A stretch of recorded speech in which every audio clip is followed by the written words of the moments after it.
गेले किती भरून गेला भरारा, स्वप्न नाही अन स्वप्नही नाही माझा शिवबाचा धरारा. नमस्कार, माझे नाव आरवी नवोदित तरे.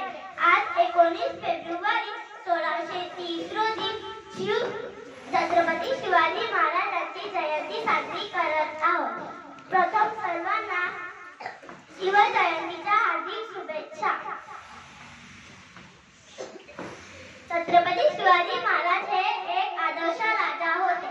त्यांचा जन्म 19 फेब्रुवारी 1630 रोजी शिवनेरी किल्ल्यावर झाला. त्यांच्या आईचे नाव जिजाबाई आणि वडिलांचे नाव शहाजी राजे